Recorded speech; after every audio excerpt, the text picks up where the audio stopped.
Hey folks, and welcome back to Hey Adora, your Queer She/Her podcast. I am Force Captain Meth, they, them. And I'm Princess Jenny, she, her. And today we are discussing an episode that does not blow. Ha ha ha! Jenny, I've been waiting like 5 years to say that. It's corny, but I don't care. I'm a corny dude. Yes, congrats. That's your dad joke for the episode. I am in my dad era right now. I'm in my dad joke era. And you know what? It's freeing. It is. It's fun to have a good dad joke up your sleeve. Middle age is great. Today we are talking about An Ill Wind. Shh. An Ill Wind is season 5, episode 9. It was written by Laura Shriebney. It was storyboards by Julia Braid, Karen Gua, Diane He, Angela Kim, and Jessica Zamet, and directed by Kiki Manrique. Solid lineup, season 5. Some bangers in there. Jenny. Yes, Meth. I heard you had an announcement before we start going into the episode. Yeah, so I just want to mention before we dive in, some folks might remember that last summer at FlameCon, I met Nate Stevenson and we had some fun chats. And he talked about in one of his panels how he was writing a novel, not a graphic novel, but an illustrated novel, meaning a regular text novel with some pictures. And it was going to be about salt and pirates and shitty moms. And that novel has now just recently come out and it's now available and you can get your little hands on it wherever you get books. It's called Scarlet Morning. Ooh. And it's a banger and you should get it and read it and celebrate it. Ooh, that sounds fun. Is there a digital version? Yes, it's on audiobook, it's on Kindle, it's in hardcover. So in whatever form you would like to imbibe it, you can imbibe it. That sounds great. I will check it out. Yeah. And Andy and Lee were both at FlameCon again this summer. I could not make the schlep, but one of our listeners was at FlameCon this summer and met them both and had some She/Her magic cards that they made and got Andy and Lee to both sign their magic cards, and it was wonderful. So we hear. That's so dope. Yeah. Oh, and if you don't know, Lee, who used to be known as Molly and is now Lee Knox Ostertag. So now we have 2 awesome husbands. Yay! Oh, I love that. Yay, gender euphoria for everyone. Gender is great. Well, let's get into the episode. But before we actually talk about the episode, I, being that dude that I am, would love to talk about the title. Yes, tell us something interesting about the title. Okay, so the phrase "an ill wind" was first recorded, not said, but recorded by an English Renaissance writer named John Heywood in his 1546 book, The Proverbs of John Heywood. Ah. Which makes sense. The famous and beloved tome. Yes, the famous and beloved tome. The Proverbs of John Heywood. We all have a copy on our bedside table. Well, there are some things that a lot of us do have copies of our bedside table, and I'll get to that. But this book was originally titled A Dialogue Containing the Number of the Proverbs in the English Tongue. That is me saying it in my best early modern English. Cool. Yeah. So I can visualize it. Thank you for saying it that way. Yes. Thank you. Yes. So this book, as noted, was a collection of common proverbs. He was the first person to record a bunch of these very famous aphorisms that are still used today. Jenny, this is going to blow your mind, and I'm really excited to share them. Ready? Oh, boy. Yes. Out of sight, out of mind. I know which side my bread is buttered. Ooh. 2 heads are better than 1. Haste makes waste. And this one is, you cannot see the woods, forest, for the trees. Better late than never. These are solid. These really go back. What year was this? 1546 is when he recorded them. And these were already established things at that time. These were common parlance. He was just recording them. He didn't invent them. No, he didn't. This is the one that kind of blew me away. Rome was not built in one day. That's right. Why am I talking about these? Well, he also found this one, an ill wind that bloweth no man to good. Or if we're saying it in contemporary English, it's an ill wind that blows nobody to good. And that means one person's misfortune is often another's good luck. So for an example, okay, so this makes sense that the English, who were famously a sailing and seafaring people, would incorporate the idea of wind as metaphor for luck and fortune, right? You can't contain those things. And fortune, like many things in our world, is nuanced and has a way of both sucking for one person and being great for another. For example, like let's say you're fighting the Spanish Armada. Right. Could definitely happen if you are, a 16th century British person. Just an example. So there's a shitty windstorm. It kind of sucks for everybody, but it sucks for the Spanish more because then the English have an advantage. So here's a little more context for you and probably where a lot of us know this from. So if you recognize all the proverbs I just mentioned, including this ill wind one, it's probably because of old Billy Shakespeare was quite fond of them. Ah, yes. He was a man of the people, after all, and he had a hell of a way of using common aphorisms and infusing them with multiple meanings and layers. Indeed. And he really liked this one, because he used it twice in two of his Hank histories, Henry IV and Henry VI. The old Hank histories. The old Hank histories. So the way he used it in Henry VI is probably the best illustration of the meaning. Set the scene here. After the Battle of Taunton proceeds, King Henry contemplates his unhappy life as a king and then observes as a young man realizes that the man he has killed is his own father. And then, as the father learns that the man he killed is his own son. What? Two dudes doth enter and kill their enemy. Right? So these two dudes have killed their enemies, but then they realize, oh fuck, we've killed our dad and son. Okay, so here we go. Enter at one door a son that hath killed his father, carrying the body.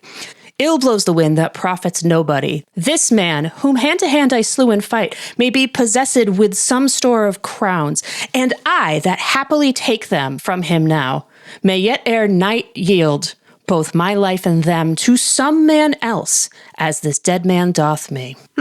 I'm not a Shakespearean trained actor. That was just me trying to read a little bit of Shakespeare. So he killed somebody who was fighting, and okay, so now he got paid to kill someone. That's great. He killed them, but he realized that he killed his dad. Oh, daddy! So anyway, what does this have to do with the episode? I don't know. Let's see. So Jenny. Yes, Meth. Want to get into it? Let's get into it. Let's get into it. We are back on Etheria. Our space gang is finally back on Etheria. We left them last time having just returned triumphantly to land. Yep, and they are in the exact same spot, and they are really happy about this. Yeah, Glimmer is the most happy. She is whooping triumphantly because, think how long it's been since she has been able to teleport. Totally. And Katra kind of got nauseous, kind of has some motion sickness. Yeah, I mean, I don't think she's ever teleported before. And this was non-consensual teleporting. Sure. So, I mean, I definitely don't blame her for that. Yeah. And we're given to believe that she might be experiencing some teleportation-based motion sickness. Which, you know what? That's fair. Totally legitimate. Yes. Yeah. We don't judge. Wrong Hordak has never felt warmth. Yeah, I don't think he's ever experienced direct sunlight. Or any type of sunlight, really. Yeah. Like the idea of sunlight and just the idea of warmth. Yeah, I don't think he's ever been outdoors or on a planet. He's just been, I think he's been on this spaceship in the dark void of space his entire life. He's never actually basked in the glowing light of nature. He's only basked in the light of Horde Prime, and he's loving it. He's having this beautiful, innocent experience. Oh, it's so good. And it's a nice little moment until, things go completely to shit. Yeah, I mean, Entrapta sums it up. Adora immediately zeroes in on the destroyed rebel camp. And then, Entrapta, and, tact is not always what you need. Sometimes you need to cut to the chase. Entrapta sums it up. She says, makes sense. Perfuma said the rebellion was compromised. If someone in camp got chipped and went after the rest, it would have been chaos. And she has a very large arm gesture to summarize the chaos, which is correct. It's definitely correct, and so is Bo's very real concern, which is what if no one is left? Yeah, it's a terrifying thought, but, they have to be realistic about, what the shit is going on and what is our next move.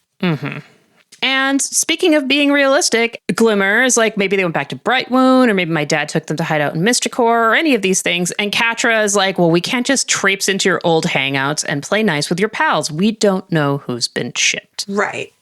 And that makes sense. But of course, Glimmer, who, bless her snarky heart, is like, wow, you don't trust princesses? I'm shocked. Yeah, the two of them, it's pretty easy for them to like slide back into snark. Uh-huh. And Entrapta. I love Entrapta. I love you. Really? That seems very in character for her. Love you, girl.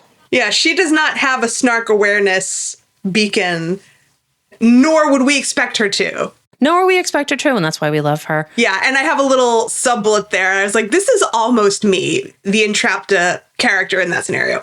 I'm pretty good at detecting sarcasm, but when people are like genuinely joking and not trying to be sarcastic, I often don't notice. Like if people are just straight up joking, I'm like, oh really? Well, I didn't think that. And I was like, dude, that was a joke.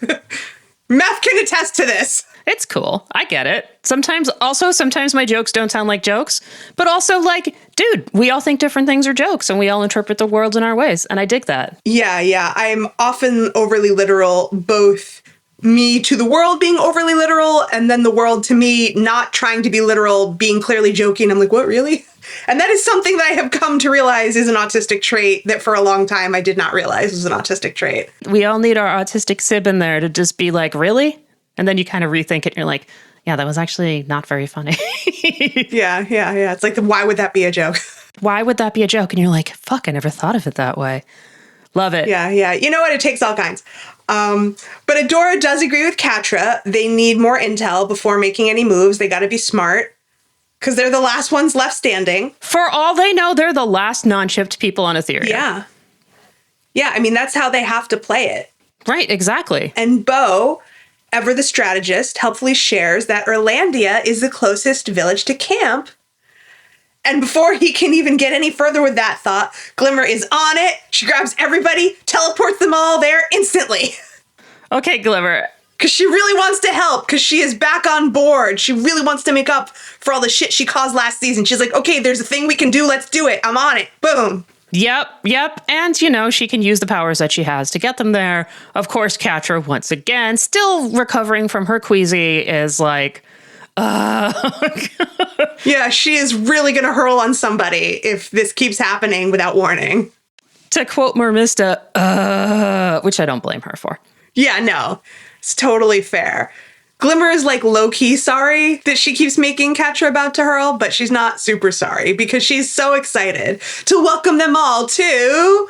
And then there's like the creepy minor key organ music reveal for Horde-occupied Erlandia.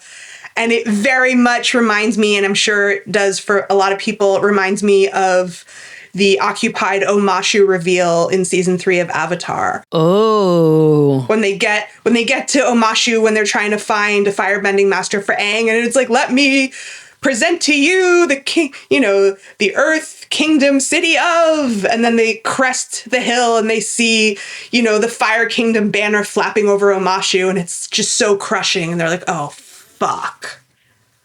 And it's very much that vibe of like, oh, shit. And, you see the Horde banners flapping and the Horde insignia is emblazoned in the fucking sky.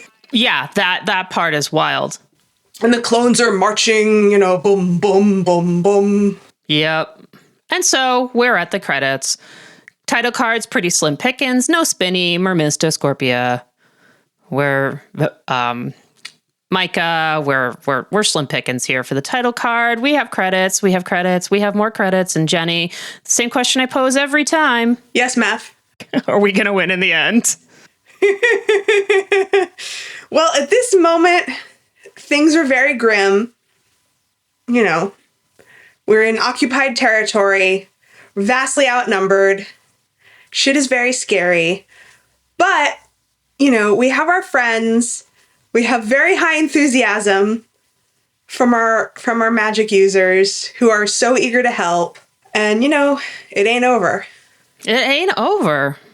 It ain't over. You can kill a revolutionary, but you cannot kill a revolution. Which we see when we go to the Horde Prime ship, the Velvet Glove, Our Lady of Perpetual Death Star. And Yes. Yes, Our Lady of Perpetual Bitch Fest.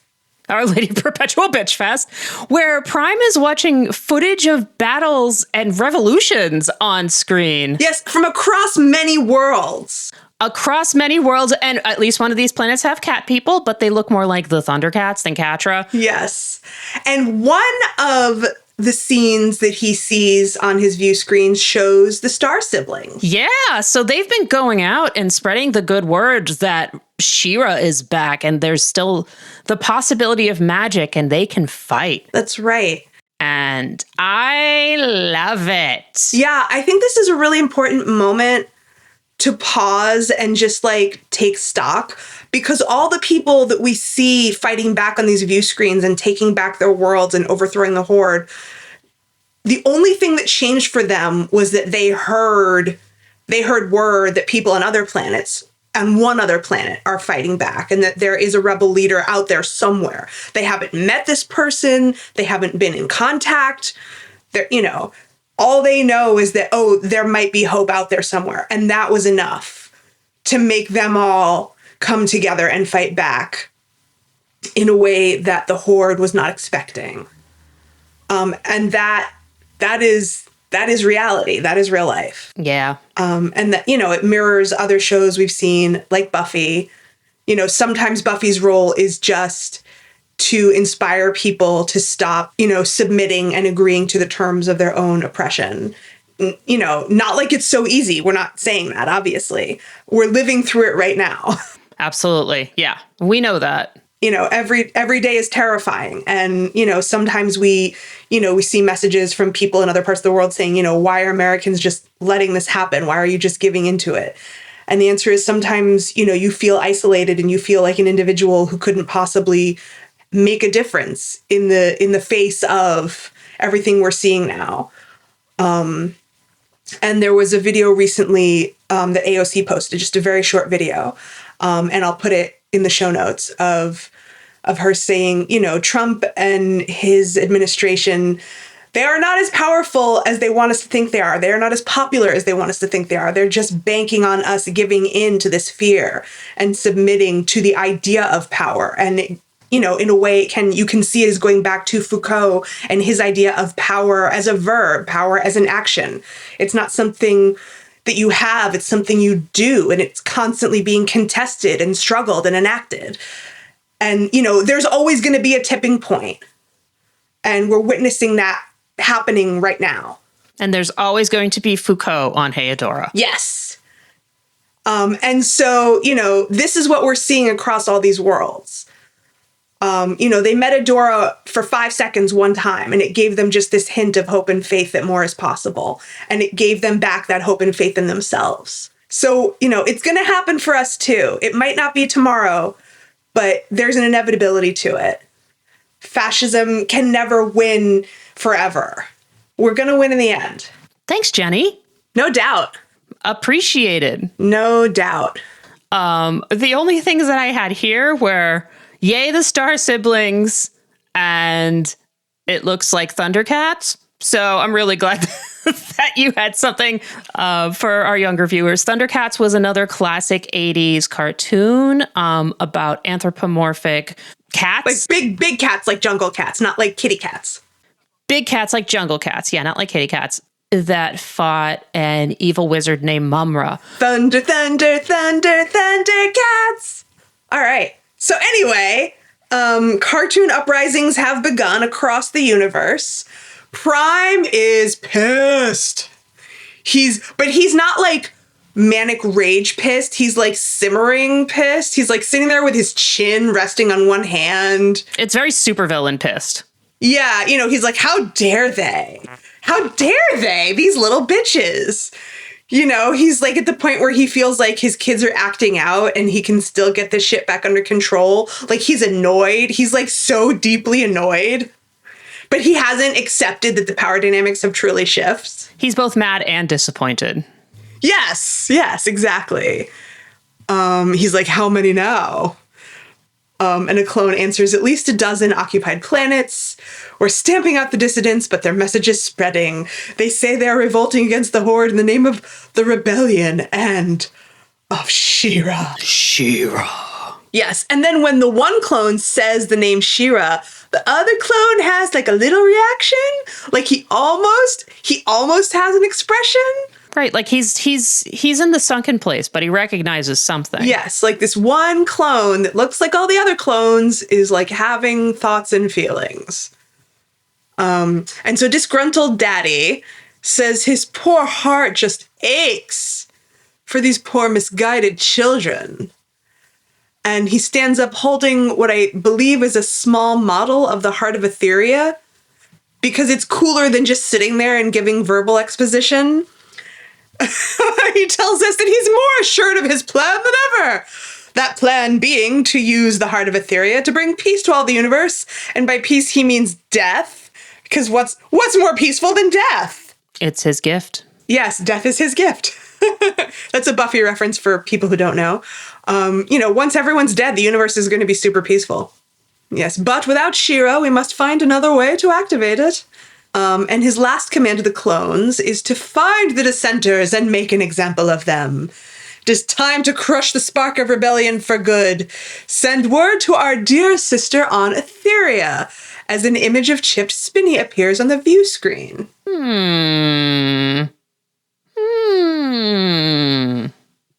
So that's fun and foreboding.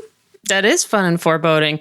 Meanwhile, back at Erlandia, Adora puts on a cloak, which I just like cloaks, so I wanted to point that out. Yeah, top-notch disguises all around. Yeah, let's all put hoods on. Everyone gets a hooded cloak, which is not suspicious at all, and is incredibly good at disguising all of their features. We're not suspicious at all. And they're all super confident that they'll avoid detection as long as they stick with wrong Hordak, because all the other clones are surrounded by a flock of humans in cloaks. Yeah, I don't know. Whatever. Adora, sometimes not the best strategist. It's fine. It's fine. So they enter. And I love Entrapta's look here, because she has this big grinning look when they walk in the town, and she's like, I'm surrounded by boyfriends. And Yeah, I also love Adora's expression as she passes all the other clones at the gate, because it's like she gives them all her, like, I've got my eye on you face, which is like not casual and not low profile at all. No, they suck at low profile. Yeah, and her I've got my eye on you face as they go into the town is also very extremely similar to Korra's I've got my eye on you face as they stroll into a town where, like, shit might be not very good for them. It's like, girl, chill. You gotta be chill sometimes. It's like, you gotta chill. But chill is not really Adora's MO. Yeah, no.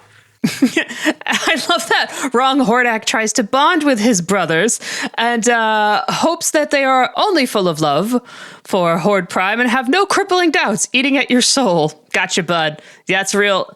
I also love his messy hair. I know.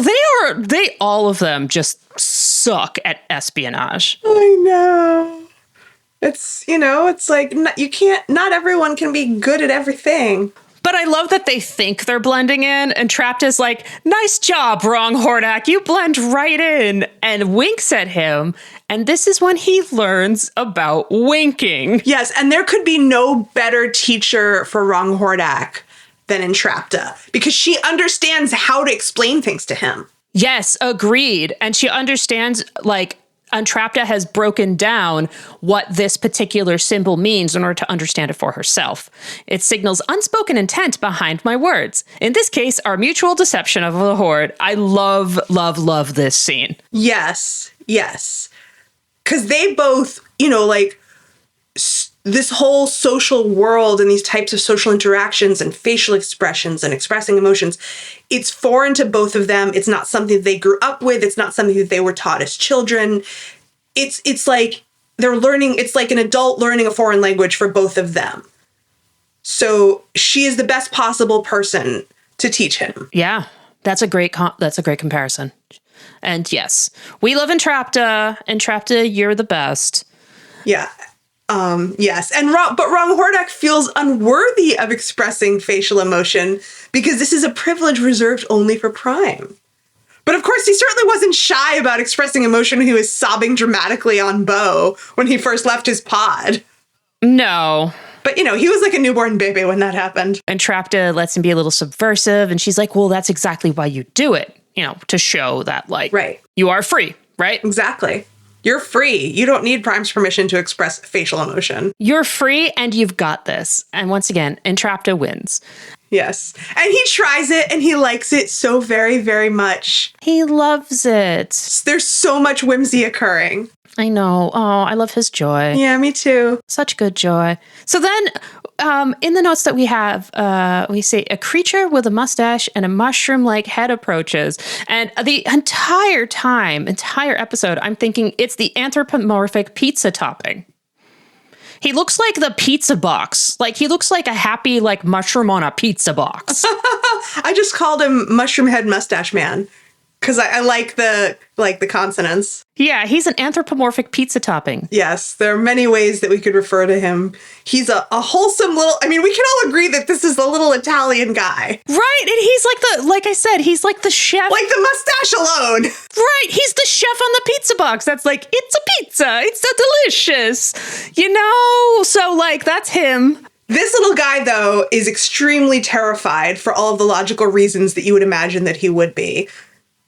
Life in an occupied territory is extremely hazardous to your health, life, and well-being in every imaginable way. He's just trying to get home to his family alive, certainly. Yep, totally. And we know he's not Chip. Yes, Milag smartly trips him as he's running away from them, being like, oh, I don't know anything.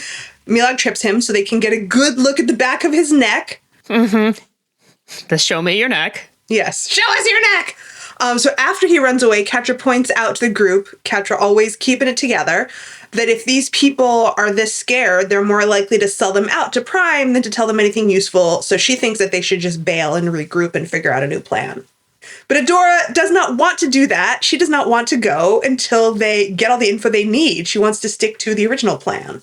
Yeah, and okay, so I love this. So Bo's like, well, leave it to me. You have magical powers and alien pets, but what you need is the regular guy. They'll all talk to me. Yes, Team Regular Guy stepping up to the plate.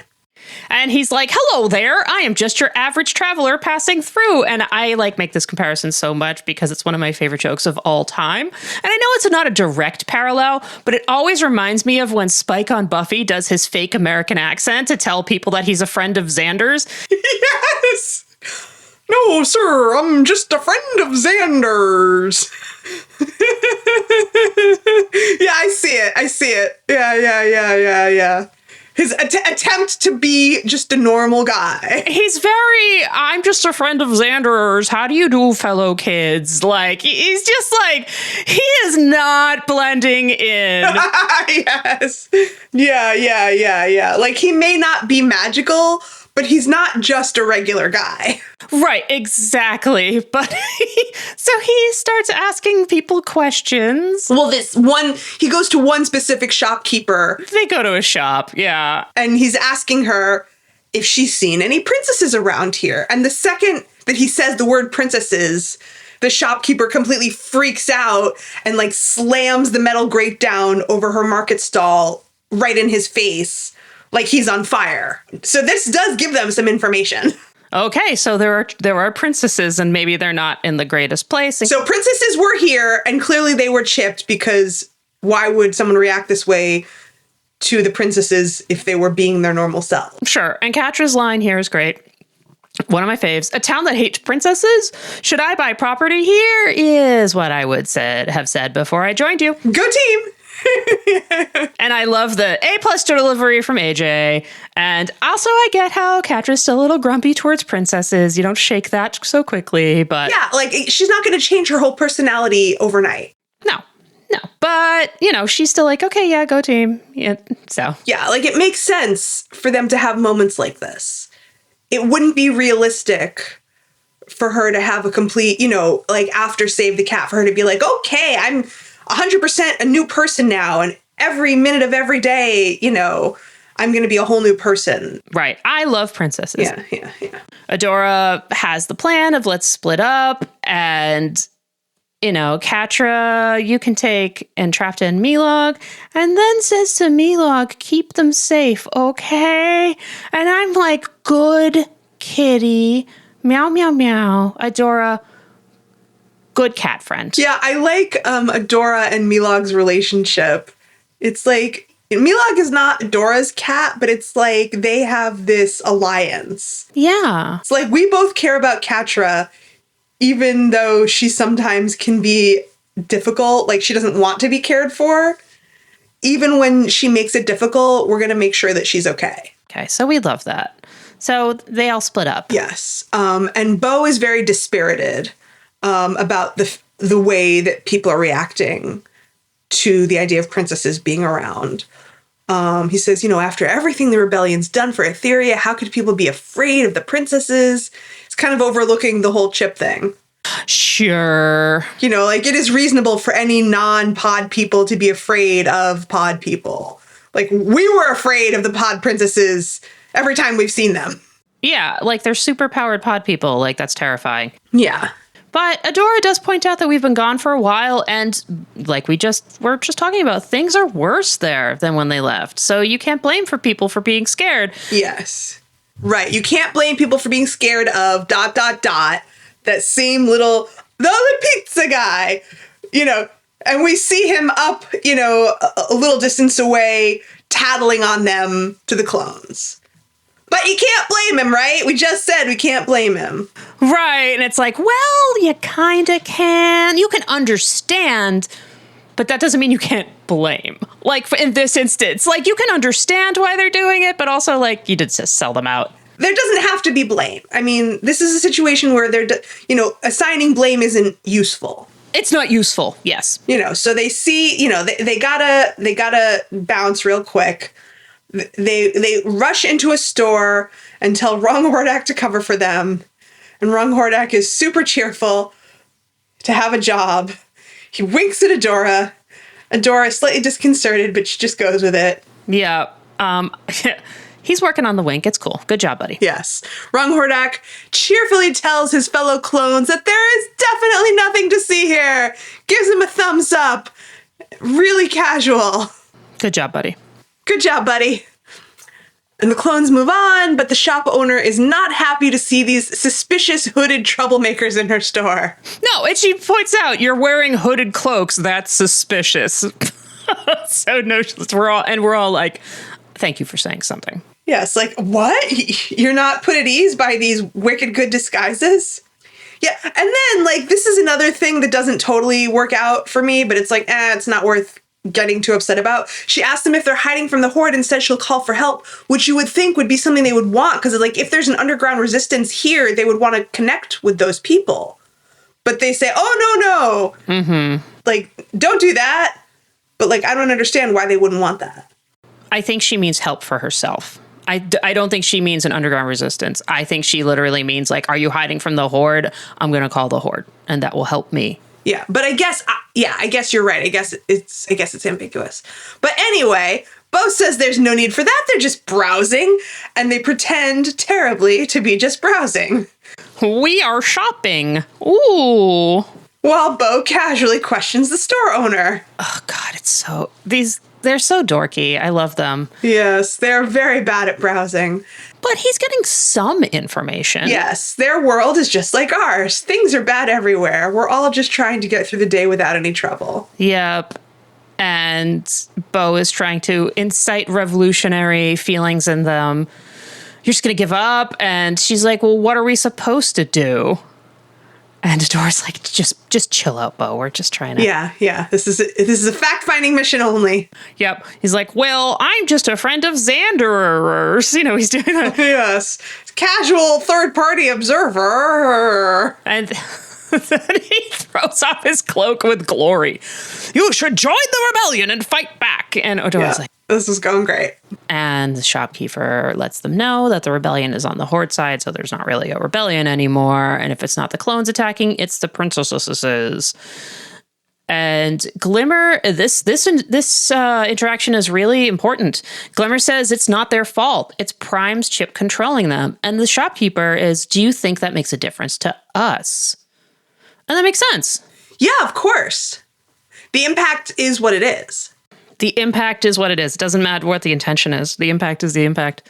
Yeah, it doesn't ultimately matter who's pulling the strings. It's like, oh, they're chipped. That makes sense. Anyway, my kid's dead, but they're chipped, you know? Yeah. But Glimmer simply cannot be cool.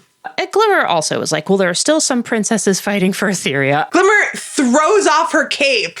She does a ground pronouncement just like Bo did. Yeah, and it's like, okay, Adora's like, all right, you know what? Never mind. Because Adora's like, I might suck at this, but you two really suck at this. Yeah, Adora could not be more thrilled with how this whole undercover operation is going.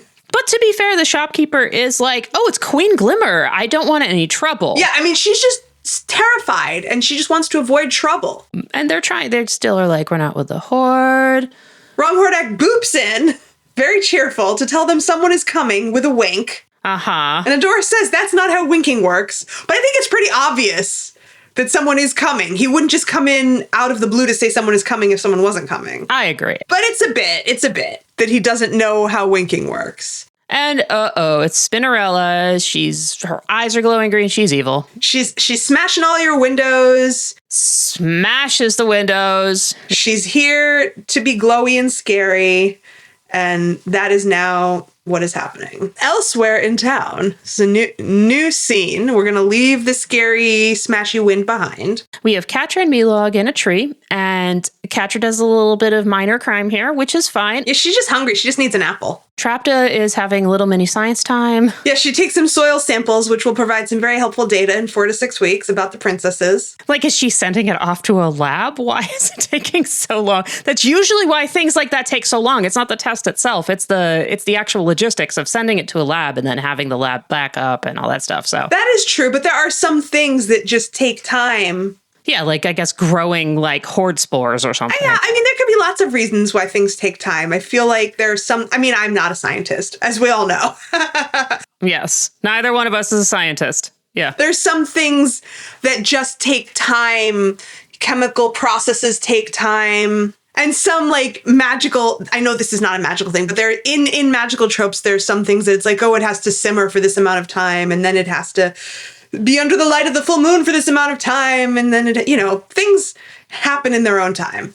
But you are correct that lab results often take longer because of processing time and shipping time. But there could be other reasons. And then there's an ass beating.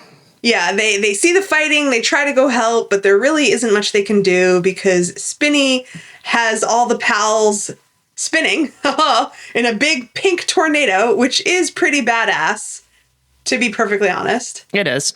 And I love Entrapta being like, that's the windy one, right? Isn't she with us? Yeah. And Catra, yes, not anymore. This is essentially Catra being like, yes, we're us. Just more of that. Yeah, definitely. And Adora tries to talk to Spinny, telling her to fight the chip. And Spinny replies, my fight is over. Lord Prime has given me peace. It's time for you to join us. Very chilling. Glimmer is not today. They teleport away. Mm-hmm. They all have to hold... The only way they can all teleport away is for them to all reach out and grab each other's hands, because Glimmer has to be in physical contact with everyone. So they all teleport out. They land in the alley by Catra and Milog.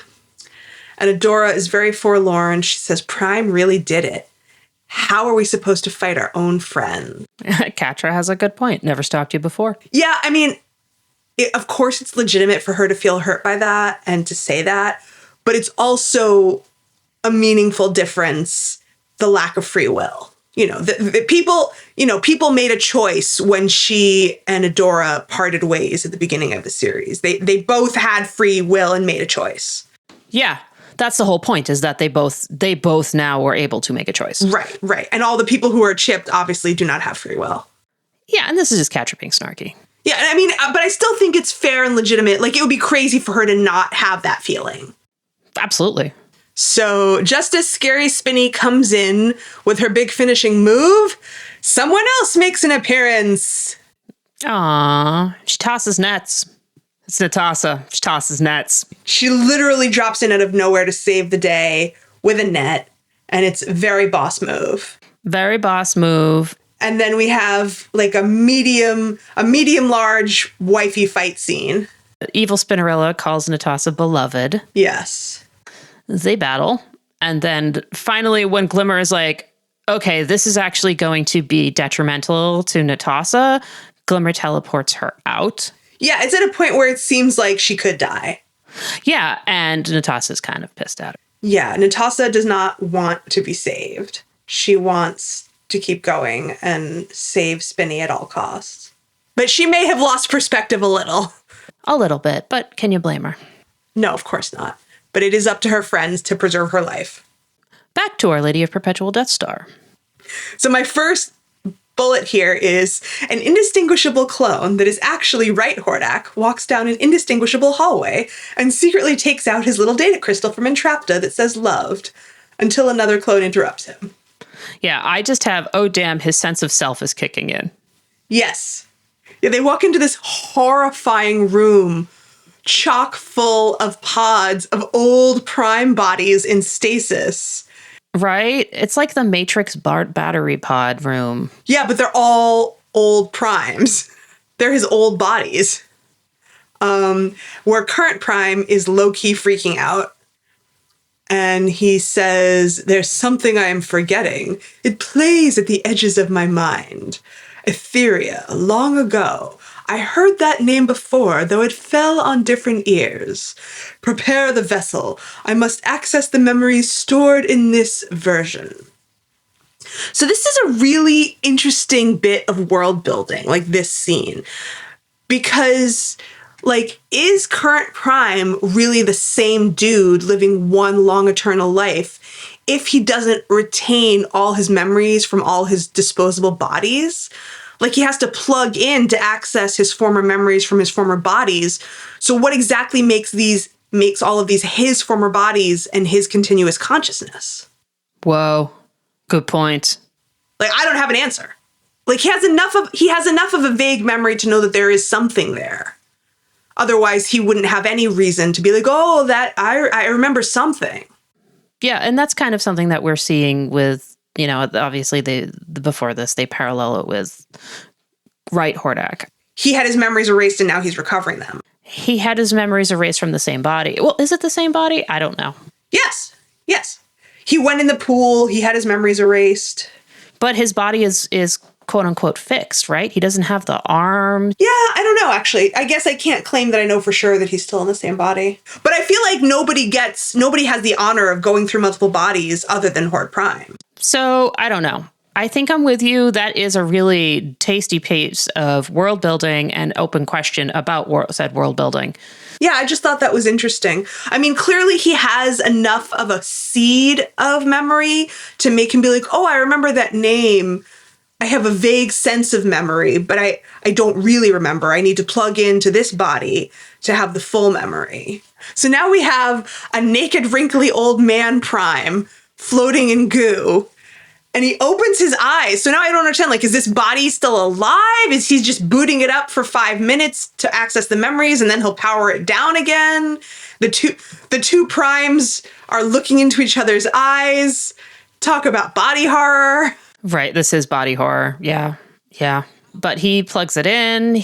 I want to quote him. Yes. The first ones sought a new source of power of ancient worlds. Why? Why bend themselves to the whims of magic and myth? And I don't know about you, but I enjoy bending myself to the power of magic and myth. Oh, absolutely. Yeah, this shit's sick. Anyway. It's a gay old time. It's a gay old time. As the Flintstones used to say. It's true. And, you know, if I had snarky dinosaurs eating my leftovers saying, it's a living, I think that I would be having a gay old time as well. Absolutely.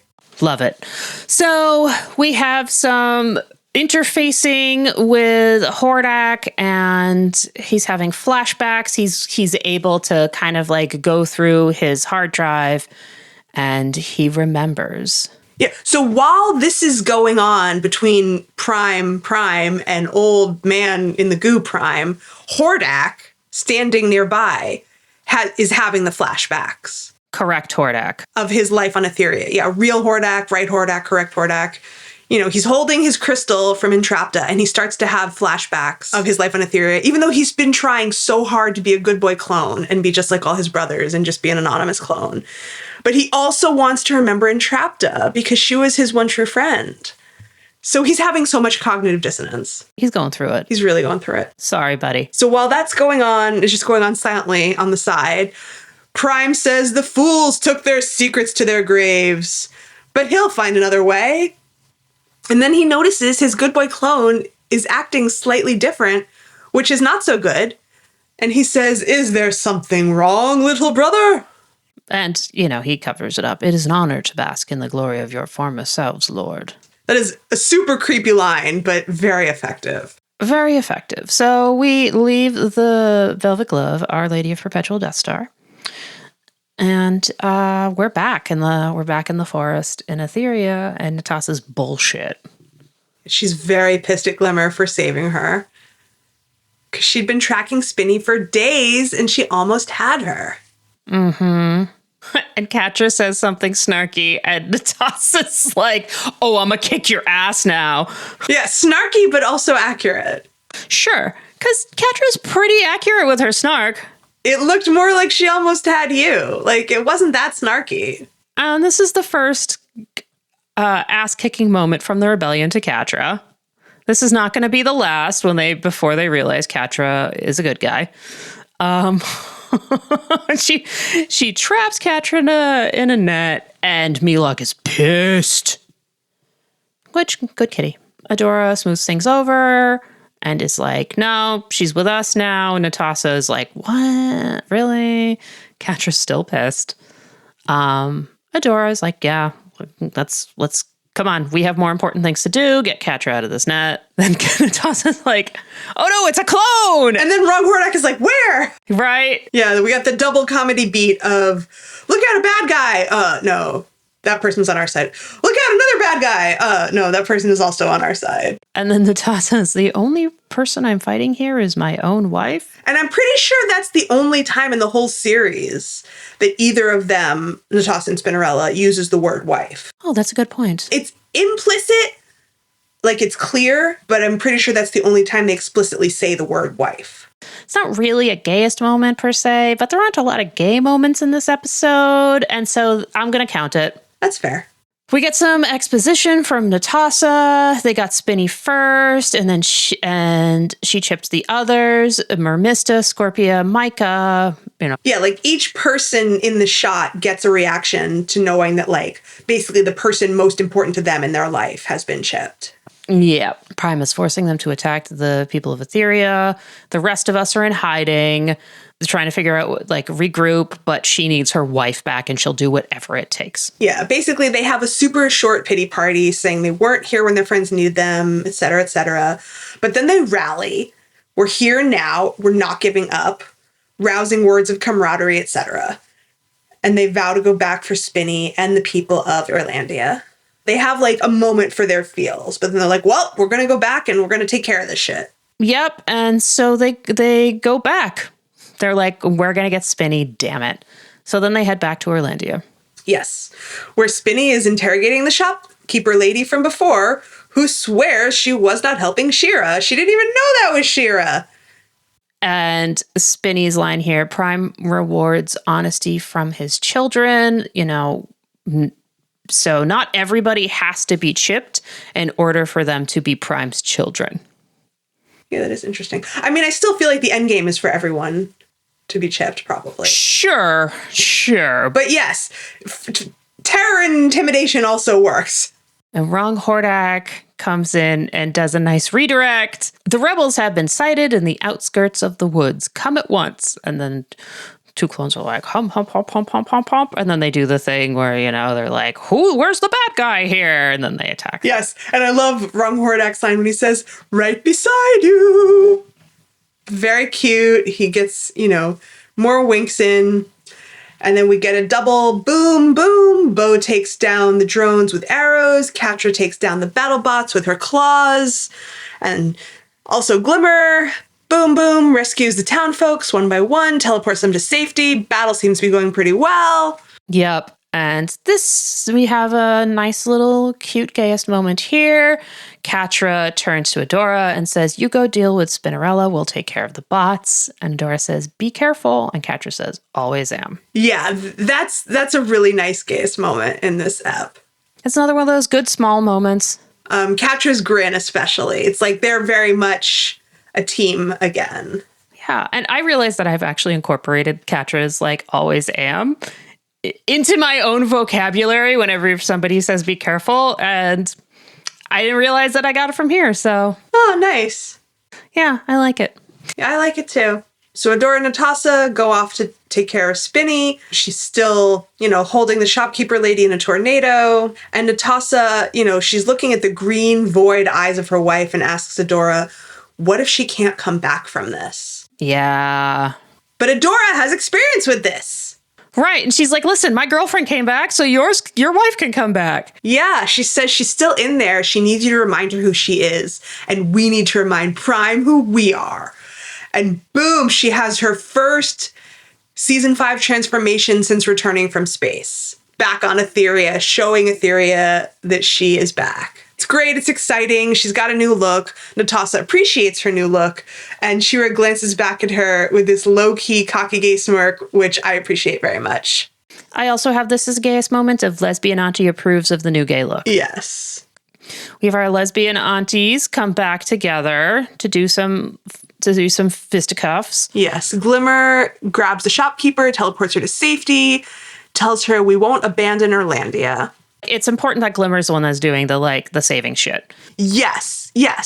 And this is a smaller point, just in terms of Glimmer's overall arc from the very beginning till now. We discussed early on Glimmer's hubris. Yes. And you had said early on about how Glimmer cared more about like being in charge and getting glory. And I had said that, I feel like based on the way she's raised, she had a strong sense of responsibility to her people. And you were like, yeah, but her people. And I really feel like she feels responsible for everyone.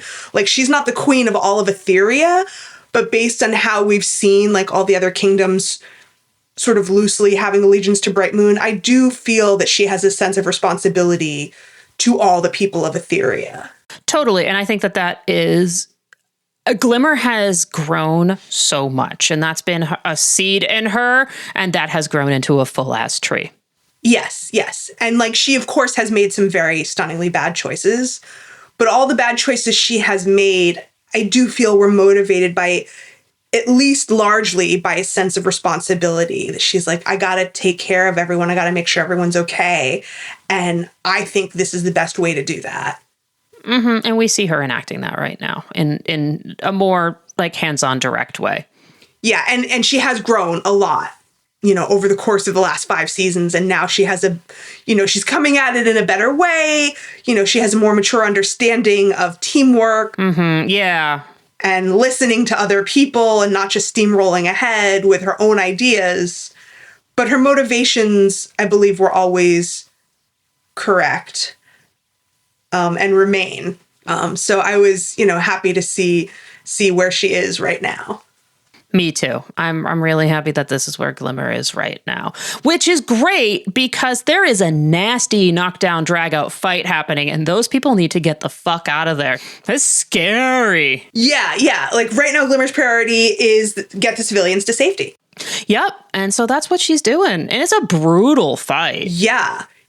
I mean, they're really hurting each other. And She-Ra is really trying to not hurt Spinny. Like that's her priority. And Natasha's like, dude, what are you doing?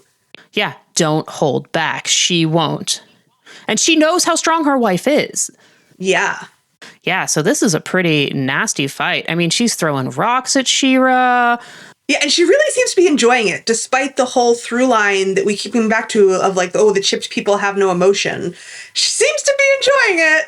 She seems to be, I mean, I do also feel like that's some part of like Horde Prime coming through and enjoying beating up She-Ra too. Oh, that could be. That's a good point. Because remember, we established in the beginning that, she's like the head chipper, I guess. Or but Prime can decide who he wants to enter. and he can enter whoever he wants at any time, and that he has decided that she is his ambassador on Etheria. Yeah, exactly. And it's going to be for the proximity to the rebellion and She-Ra, and now we have some ass kicking. Right. So yeah, that's a good point, that's Prime coming through. He's the one who's enjoying it. Right, because we've learned that only Prime is allowed to have emotions, so... Right. Thank you for that point. That's even more striking when we then have, Natasha traps her in a net and is like, please, it's me, I love you, come back to me. And then we do have, a flash. Yeah. A moment when Spinny's eyes come back and they connect, and Spinny calls her darling, which is her real pen name. Yes, which is the real term of endearment.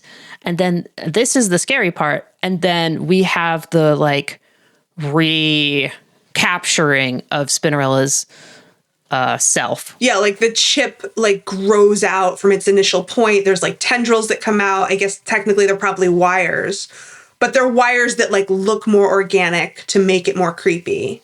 Yeah. It's they get deeper, they dig deeper in. Yeah. It's digging in its claws. Yeah, exactly. Yes. Yeah. I mean, that's what's happening, only, not physical claws, but yes, it's digging in its claws. Yeah. So Spinny is retaken and she escapes. But now Natasha has hope because she saw that Spinny is still in there. And she says, we can get her back. Yeah. And Erlandia is liberated. Hooray. Huzzah. We love that. And I love this, that, one of the shopkeepers is like, thank you, princesses. And Bo's like, well, I'm technically not a princess. And she just ignores him. I love that. And Catra gets to have a tender moment with Natasha, telling her that Spinny will be okay. After the chip, I have some experience. She's like, it's a big deal for her to let her guard down like that with anyone other than Adora. Absolutely. And, she's extending some grace to another person who's gone through what she's gone through. Yeah, absolutely. Even someone who attacked her not very long ago. Right. Good for her. Go Catra, also growing. And then She-Ra, I love this part because She-Ra raises her sword to the sky and destroys the Horde emblem that's been floating up over Erlandia and replaces it with the image of She-Ra's sword. So the She-Ra signal is there, meaning we protect this town. And Catra's like, I think Horde Prime is going to know She-Ra's back. And finally, they kind of cast off the idea of subterfuge and are being like, nope, now it's time for him to know. Yes. Okay, we're not sneaking around anymore. We are out here, and he knows he has to know that we're here now. That's right. Yeah. And up in space, Daddy is pissed. He's pissed. And he's like, okay, that's it. Set coordinates for Etheria. I'm going to have to handle this embarrassment myself. Mm-hmm. And after he walks away, we've got anonymous-looking Hordak opens his hand to brood over Entrapta's love crystal, once again, like the emo boy he is. He still hasn't said anything. This is all internal. It's all internal, but it's very well drawn. Yes, it is. Love that. So it's a very, very quick scene in space. And then this part's great. They're walking through the forest. They reach a cave. Glimmer's like, is this where you've been hiding out? Natasha's like, yeah, have you been here? And the look that Catra and Glimmer share here is hilarious. Yeah, and I'm trying to remember, were they there together? When were they there together? Haha. Please, tell me. So this is where they had their big battle during Pulse. Catra had the giant machines that plug into the earth and send out the crazy waves. Right. And it was also a very Spinny and Natasha focused episode where they kept competing. Right. And Catra and Glimmer had a crazy knockdown drag out fight where they destroyed everything in there. Okay. So that's why they share a look. Because that look is like, oh, we had illicit sex here last night and nobody knows about it. Exactly. Because they kind of did in the way that Catra and Glimmer do, which is beating the fuck out of each other. Yeah. Okay, thank you. I'm so glad that you knew that because I couldn't remember. No, it's cool. I like Pulse because I love that fight scene. And I was like, and so I kind of put it together and then I looked it up. Yeah, you're good with the fight scenes. I like a fight scene. What can I say? Awesome. Thank you so much for that. You're welcome. Also, I do like that was also a very Spinny and Natasha-focused episode, too. So it's a nice little, kind of callback to that, which is fun. That's a great callback. And it's great that they were like, oh, last time we were here, we were bitter enemies, and now we are friends. And now we are friends. Now we are Enna friends. They're not frenemies, they're Enna friends. Interesting. What's the difference? Nothing. I just made that up. No, I like it. Yeah, they're not frenemies. They're like snarky friends. You always have that friend that understands that there's a lot of love there and you can be snarky with each other. Yeah, they're like Boston buddies. Hey, who's this asshole? Jenny, that is the best way to put that. Yeah. They're Boston buddies. Yeah, because, fuck this guy. This kid's wicked smart, but he's a fucking asshole. I love him, dude. Yeah, exactly. Thank you, Jenny. That was really well put. No problem. So anyway, Beau cannot wait to see everybody. But before he gets a chance to rush up and hug all his friends, Perfuma, understandably, yoinks them all up in a giant tangle of vines and screams, "Show us your necks!" Because she is so beyond fried with the excess of leadership that she did not want. When I was watching this to take notes, I just thought of you yelling this and I started laughing and had to pause it. Show us your necks! Yeah, it's been fun. It's been fun to screech that, but I'm glad that era is now at its end. I think this is probably the last time we're going to hear that line. Yeah, I think that's the last neck inspection. Yes, and so her junior second in command, Frosta, who is an excellent general, jumps up and checks everyone's necks, and they immediately rejoice in their long overdue group reunions. Yay. While Perfuma has a huge meltdown and hugs upside down Beau, and screams that she doesn't want to be in charge anymore. And everyone's pets come out to see them. Yes. Swifty Windy, and Emily the robot. Yep. They're all there. So everyone has someone to reune with, except for Catra. Aha. And she's looking a little sad, which is totally understandable. Totally.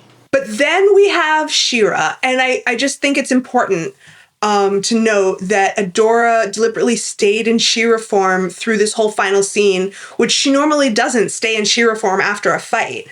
Yes. Good call. But I think that she did in this scene. Maybe she didn't consciously, but the writers made this conscious choice because it lends more authority for her to be like, I am bringing my girlfriend into this group and nobody's going to say shit about it because I'm fucking Shira.